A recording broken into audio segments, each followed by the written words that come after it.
always on the go, but the day just won't be one without your Hollywood fix. Let Golden State Media Concepts Entertainment Podcast take care of that. An all-inclusive look of pop culture.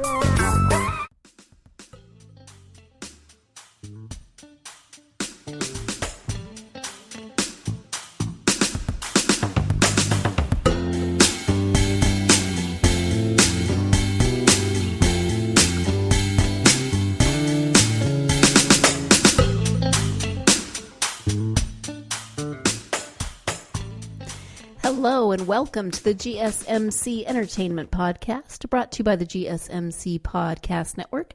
I am your host, Sarah. It's Wednesday, it's 800 degrees, and my face feels like it's going to implode. Okay, 2 of the 4 things are true. My name is Sarah. I am, the host of this podcast. It is Wednesday. It's not quite 800 degrees, although it is triple digits, but not, like Phoenix, which I guess got up to like 112 today. But hot enough, and my face does hurt. I have sinuses that are really, really annoying, and I know you wanted to know that, so now you do. You've been updated.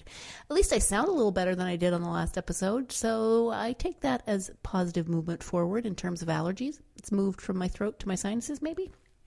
Who knows? Hey, let's talk about some entertainment news. We're going to start with movie-related news, move on to some television-related news, and then finally head into some celeb news.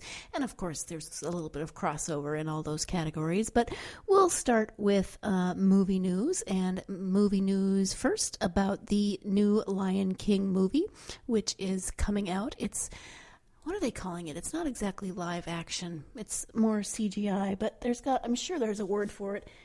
Hey, look, there's a spider crawling on me. Just a little tiny baby spider. Go away, little spider. All right, so, no, I didn't kill him. I just brushed him away so he could crawl somewhere else because he was tickling my arm. At any rate, are there spiders in The Lion King? Probably somewhere. We just don't see them. At any rate, The Lion King is coming out. It is directed by Jon Favreau, and he recently explained why he brought James Earl Jones back as the voice of Mufasa. I would have thought the answer was he did, recruit an all-star cast of actors, lions and wildebeest character voices. So they are calling it live action.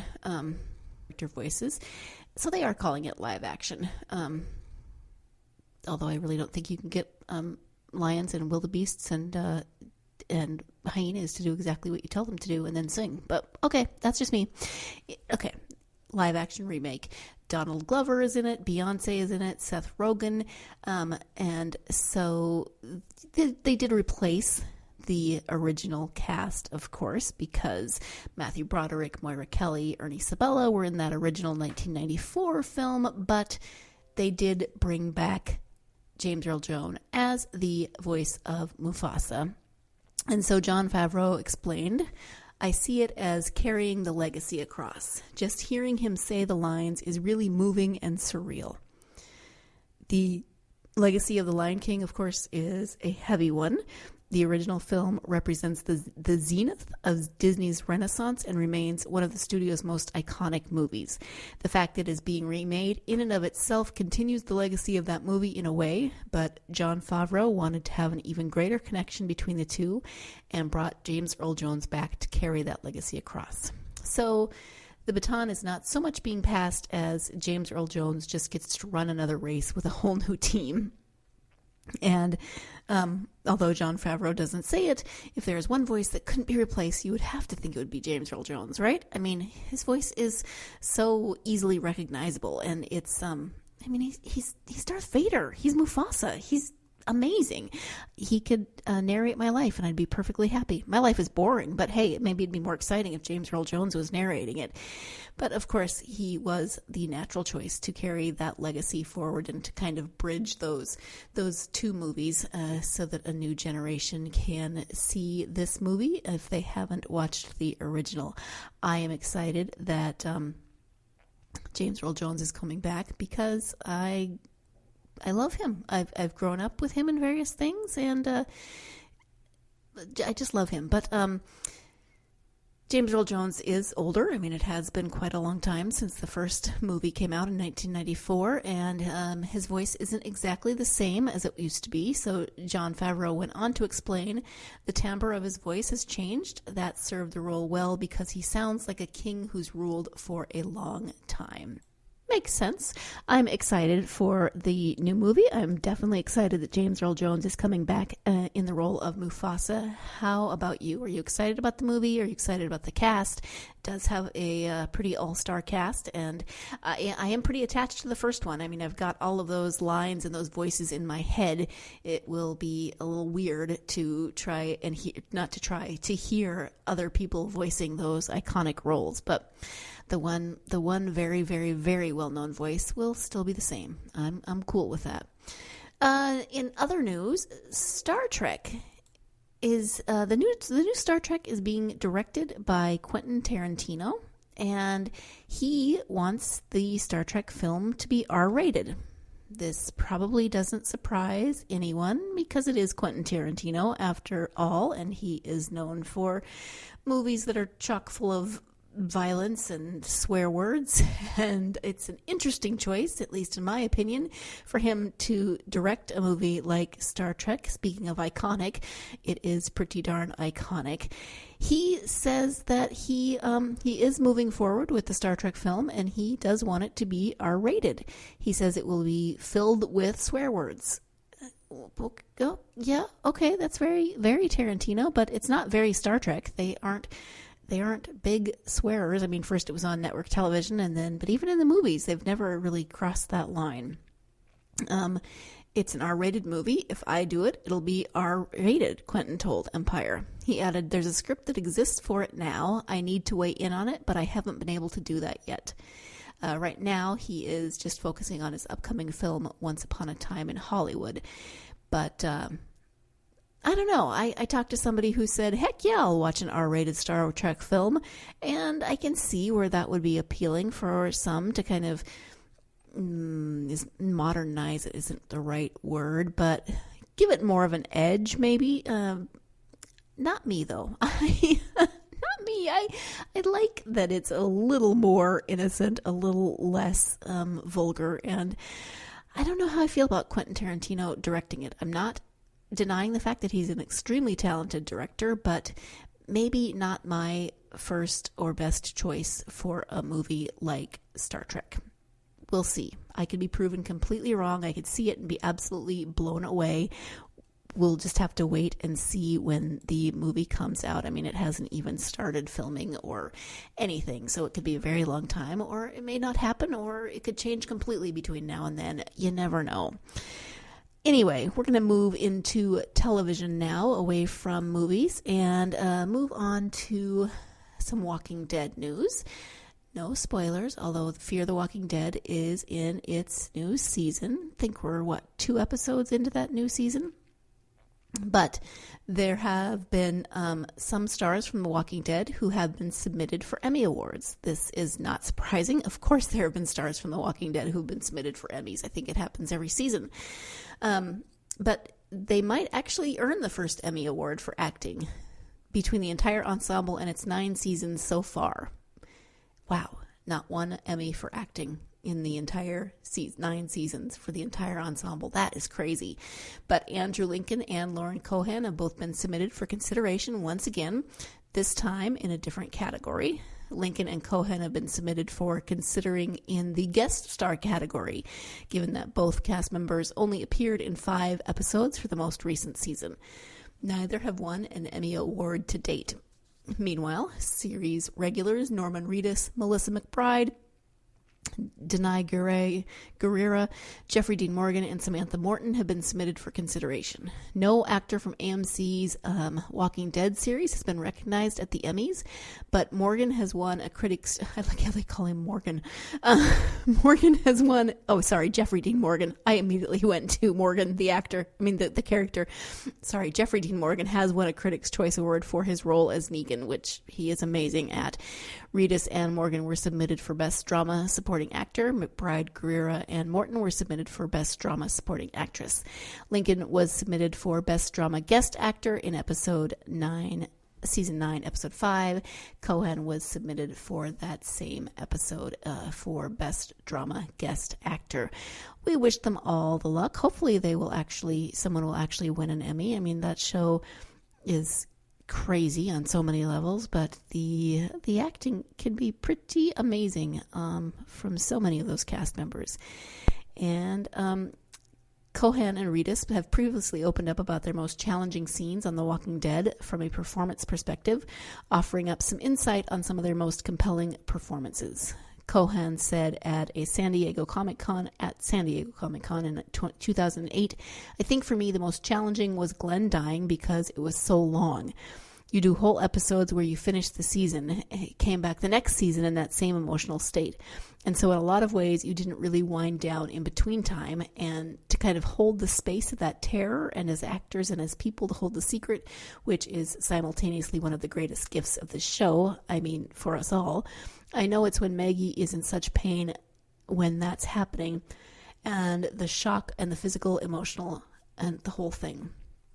Meanwhile, Daryl, who is played by Norman Reedus, cited a scene in Season 9 with Lincoln. Episode 4 of Season 9 was one that Andy and I had together.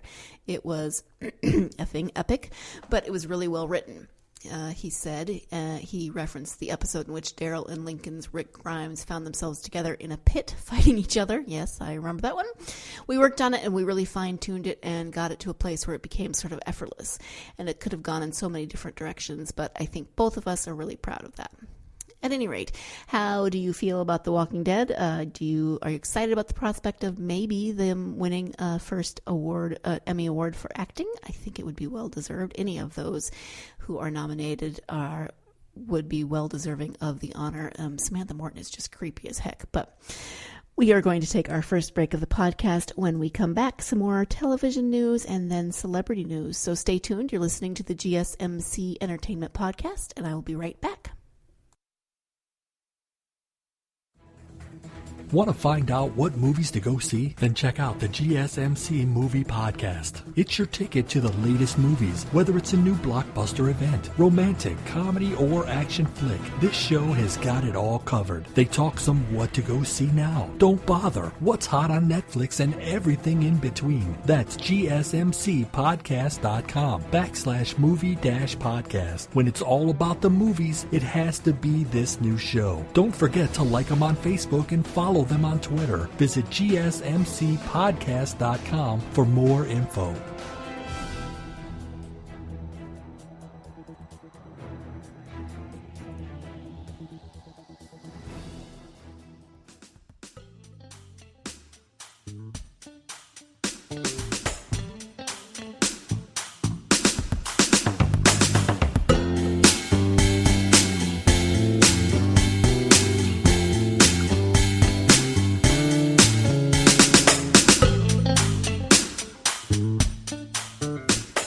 Welcome back to the GSMC Entertainment Podcast. I'm actually glad we had that break between these two stories, because before the break we were talking about The Walking Dead, which is an amazing show, but then to segue into this next story, which is about Clifford the Big Red Dog. This is actually a Clifford the Big Red Dog movie. I thought it was TV. I misread that. I don't know how. I mean, it says it right there, Clifford the Big Red Dog movie. So I lied to you. We went from movie to television and back to movie. Can you ever forgive me? But at any rate, it's still a weird segue from The Walking Dead to Clifford the Big Red Dog. Yeah. At any rate, on Tuesday, that's today. That was yesterday. Jeez, see, I know what day it is. On Tuesday, yesterday, it was announced that the upcoming movie from Paramount has added John Cleese to the cast. Of course, he is famous for so many things. He's Monty Python, A Fish Called Wanda. I am dating myself, but I love John Cleese. And today, which is Wednesday, there's even more casting news. Kenan Thompson, Rosie Perez, and David Alan Grier are all joining the film. All wonderful actors. Per The Hollywood Reporter, Thompson, Perez, and Grier have all signed on for the project, though it was the case with the announcement of Cleese as well as Sienna Guillory and Isaac Wang yesterday. It's not clear what roles they will be playing. Maybe, I don't know. I doubt any of them are playing the little girl, but maybe it's a really weird adaptation of Clifford the Big Red Dog.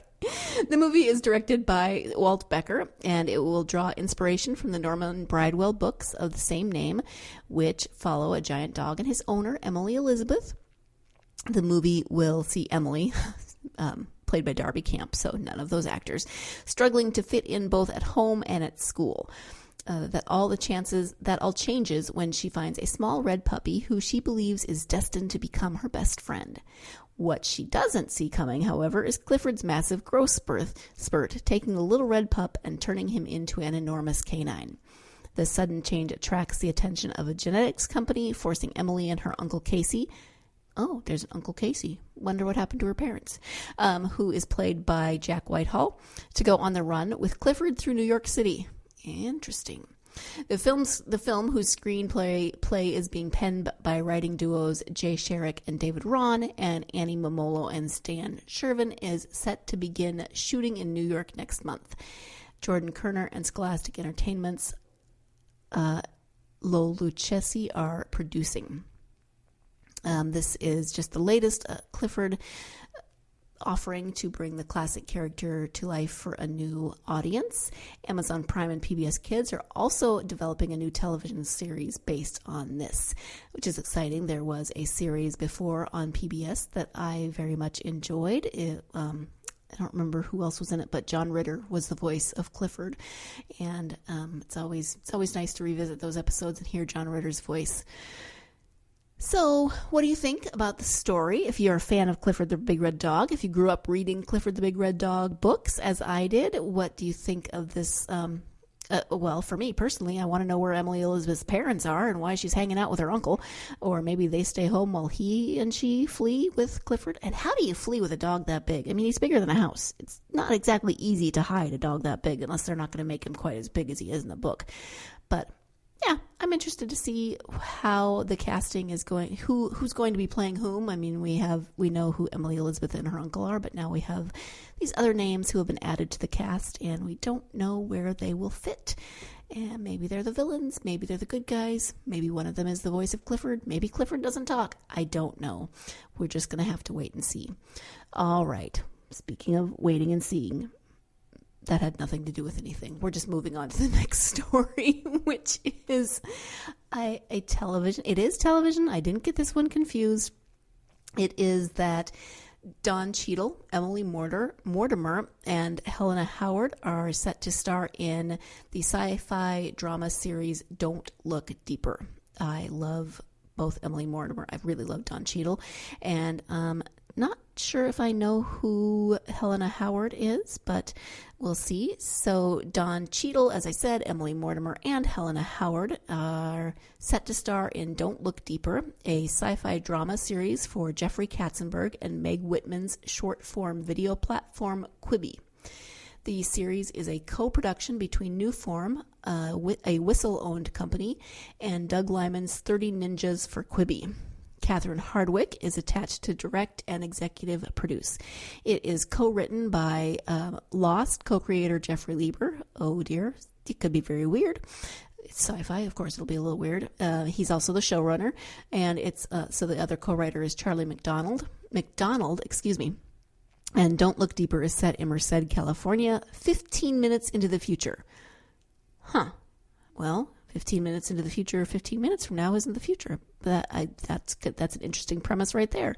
It centers on a high school senior who can't seem to shake the feeling that something about her just isn't right, and that she's not human, not one of us. This revelation of what she really is, where she comes from, and who has started looking for her sets in motion a series of events that suddenly puts her entire life in jeopardy. Don't Look Deeper joins Quibi's growing slate, which includes comedy series Chrissy's Court, starring Chrissy Teigen and her mom, and comedy Dummy, starring and executive produced by Anna Kendrick. The series are part of Quibi's inaugural slate of programming, featuring A-list talent in front and behind the camera, with projects from Steven Spielberg, Steven Soderbergh, Sam Raimi, Antoine Fuqua, Jason Blum, and Guillermo del Toro in the works. Naomi Watts has been rumored to star in the Blumhouse series. So So interesting. What do you think? Is this something that you are excited about? Not just this newly announced show, Don't Look Deeper, which has a very interesting concept. I'll be interested to see where that goes. But also Quibi. Have you heard of it? Are you interested in it? Will you be checking it out? It does sound as though it is something new that could lead to interesting things and new ways to watch programming. There are so many ways to watch programming anymore. It is just crazy. Apps galore and streaming and you name it. It's not how I grew up, that's for definite and sure, and it's certainly not how my parents grew up. It's amazing how things have changed in even just my parents' lifetime since they were young and now that they are older. It's amazing how technology has changed, including how we watch television. Moving on from television news to more celebrity news in general. My first story is television news related in that it deals with Game of Thrones. And that is that Sophie Turner apparently didn't tell her parents she was auditioning for Game of Thrones, which is pretty cool. I don't know how old she was when she first auditioned. Maybe she should have told them. She said, Sophie Turner, of course, played Sansa Stark in Game of Thrones, but says that her parents weren't even aware of her first audition. She made her acting debut in Game of Thrones, and she says she auditioned for it as a jokey thing to do with friends. Because she wasn't taking the chance seriously, Turner says she failed to tell her parents that she was going for the role. She's quoted as saying in an interview with Vogue Paris, she told Jessica Chastain, "I didn't tell my parents I auditioned for Game of Thrones. They just kind of found out." What, when she appeared in it? I mean, I wonder how they found out. She had to tell them eventually. Her big chance came when Thrones casting director Nina Gold visited multiple schools across the UK in a bid to cast young actors. "Me and all my friends auditioned," she said. "We just thought it was kind of a fun, jokey thing to do. And then I just got callback after callback. My parents found out when I was in the final 7, and then my mom kind of freaked out, and she called my dad and said, 'I don't know if we can do this.' I don't blame Mom. That would be a crazy turn of events if your daughter had never indicated that she wanted to be an actor, and then suddenly she is auditioning for Game of Thrones, which is a very intense show, and I don't know how much they knew about it." But she continues by saying, "But my dad said, 'Shut up. This is what she has wanted her whole life.'" Okay, so she has wanted it her whole life. "You have to let her give it a go." She eventually received the role of Sansa Stark, and it was her mom who told her the good news. Turner says, "She jumped on me and said, 'You got the part.' And we both ran and jumped in the pool and ate loads of pizza that whole day. It was the best day ever." I guess the moral of the story is to keep going after your dreams, but maybe tell your parents sooner rather than later, but before you're in the final 7. I don't know how old she was. It doesn't say how old she was, but she was in high school, so she probably should have told her parents. At any rate, she's amazing as Sansa. I went through a whole range of emotions while watching her, from she's awesome, I hate her, she's pretty cool, I still hate her, she's a B, I love her, I hate her. Yeah. A whole range of emotions. And now, of course, she is playing Dark Phoenix in the new movie. So she is the new Grey. Is it? Oh, shoot. It starts with a J. I just blanked out. Jane Grey? Sorry. X-Men fans. I just blanked out on the name. Anyway, it did pretty well, considering that she just did it as a jokey thing to do, and now she's been in Game of Thrones. She's been in the X-Men franchise. I think things are going pretty darn well for Sophie Turner, even if she didn't tell her parents. All right, we're going to take that second break of the podcast. When we come back, we'll be talking about some Star Wars celebrity news. Stay tuned. You're listening to the GSMC Entertainment Podcast, and I'll be right back. Tired of searching the vast jungle of podcasts? Now listen close and hear this out. There's a podcast network that covers just about everything that you've been searching. Hey! The Golden State Media Concepts Podcast Network is here. Nothing less than a podcast bliss with endless hours of podcast coverage. From news, sports, music, fashion, cooking, entertainment, fantasy, football, and so much more. So stop lurking around and go straight out to the Golden State Media Concepts Podcast Network. Guaranteed to fill that podcast itch. Whatever it may be. Visit us at www.gsmcpodcast.com. Follow us on Facebook and Twitter, and download us on iTunes, SoundCloud, and Google Play.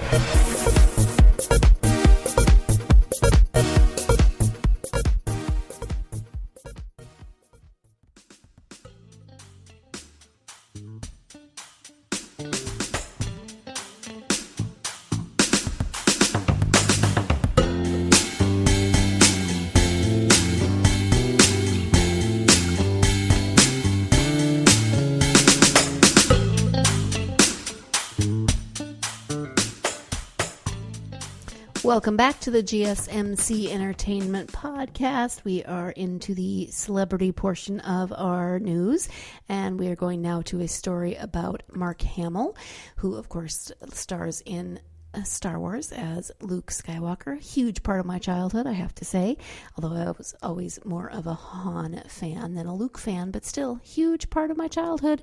And now he is the voice of Chucky in the new Chucky movie, and that creeps me out, but whatever.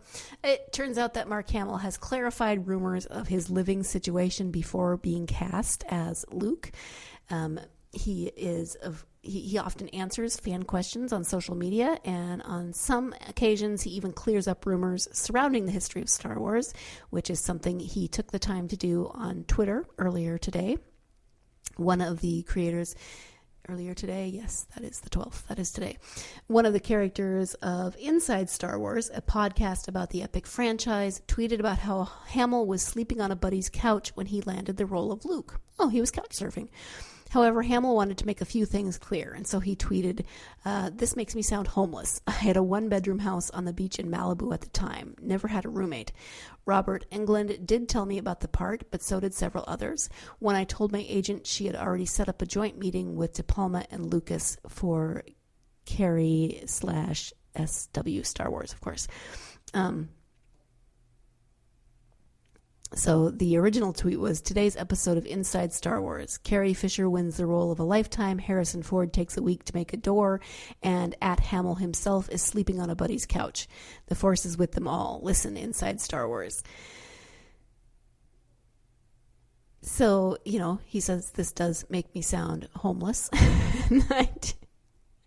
He doesn't actually explain this. I mean, he had a one-bedroom house on the beach in Malibu at the time, never had a roommate, so why was he sleeping on somebody else's couch? I don't know. Let's see. Ramsey replied back, adding, "Oh, I don't know. You can sleep on a guy's couch without being homeless, right? Who hasn't? Debatable." Many fans commented on Hamill's post, of course, some even adding their own versions of the stories. One guy said, at a guy in a chair wrote, "I had beers once with Robert Englund, and he told us that story. He said he read for Luke too, but knew he wasn't right. He said you were perfect for the role. Don't know if you know it or not, but you've got a big fan in Robert Englund. He's a great guy." And then somebody else, Sexy Eyebrows 7, suggested, "Maybe you should do your own podcast." I'd probably listen to that.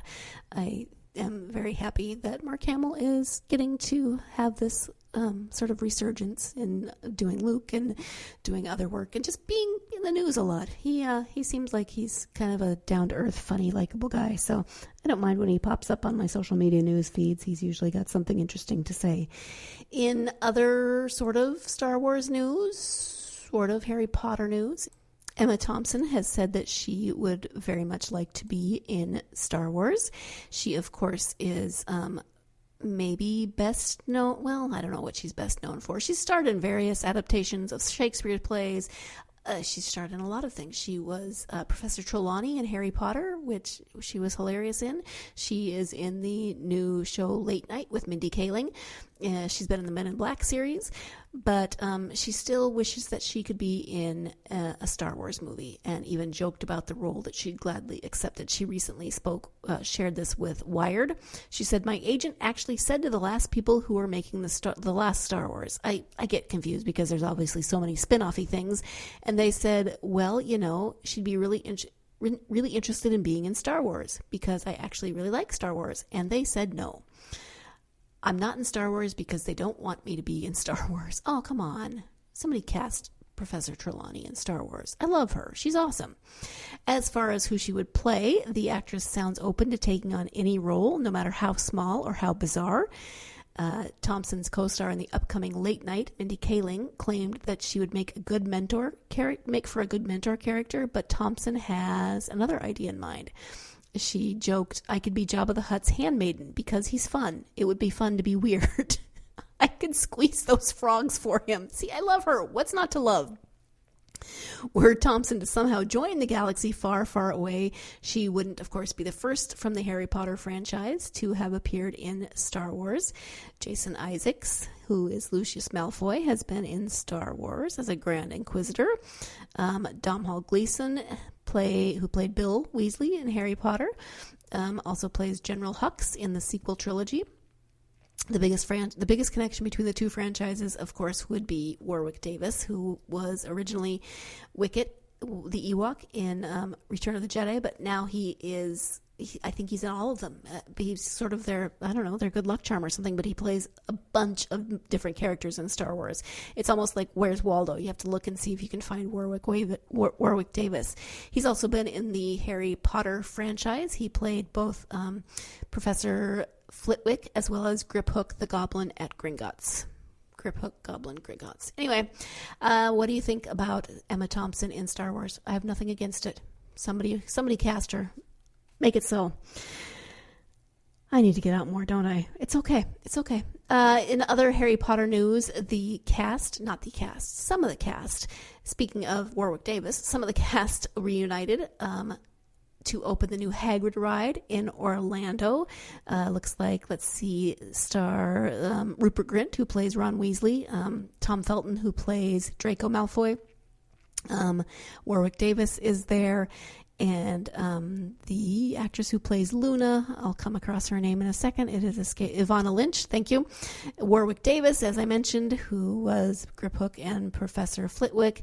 James and Oliver Phelps, who are Fred and George Weasley, who did not get enough time in the movies, loved them in the books. But so they were in Orlando, Florida, yesterday on June 11th to celebrate the opening of the new Hagrid-themed Magical Creatures motorbike adventure, which sounds really cool. I mean, I don't know what it looks like, but hey, if you're, I'd actually want to ride on the ride with Hagrid. Can we do that? Not a fake Hagrid, not like a mannequin Hagrid. No, I want the real Hagrid, like life-size giant Hagrid. Can we make that?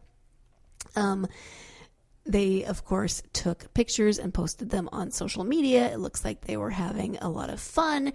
Tom Felton told the crowd of fans and reporters that Rupert Grint totally screamed his head off while riding the roller coaster for the first time. I don't blame him. Riding a roller coaster, even if you're not totally scared, gives you a really good excuse to just let out all those emotions and scream. Apparently on the ride, you can choose to either sit on Hagrid's motorbike or in the sidecar. The ride goes 50 miles per hour, twists, turns, and goes backwards. I would probably throw up, but I'd also scream because it's a really good stress relief. And why not scream when you're on a ride like that? At any rate, they look like they're having a lot of fun, and I enjoyed looking at those pictures because I always enjoy when actors get together and just kind of have fun with it and take pictures and talk to fans. So our final story is one that makes me laugh.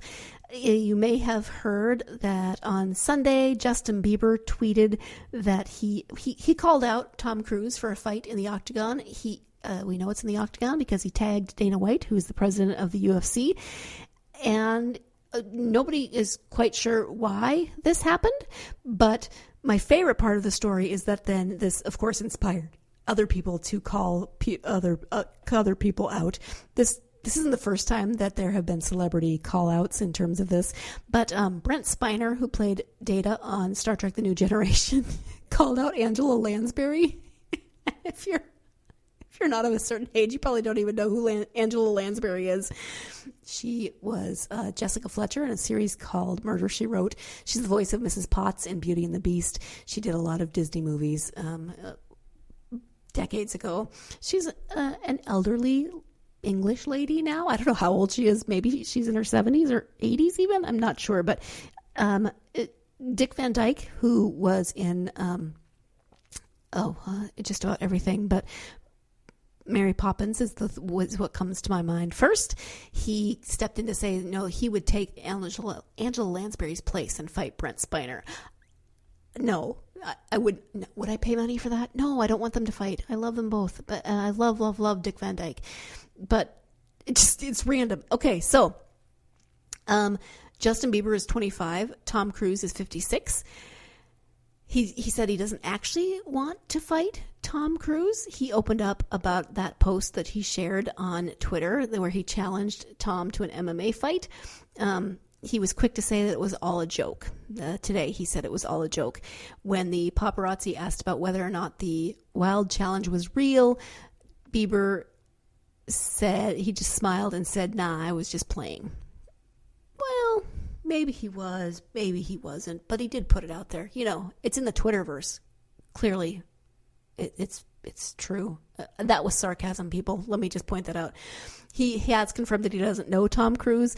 He went on to admit that he doesn't think he would win in a fight with him if it actually were to happen. He said, "I'm pretty sure Tom would probably whip my in a fight. I'd have to get in some good shape. I'm really skinny right now. I think he'd probably be out of my weight class. You know, he's got that dad strength."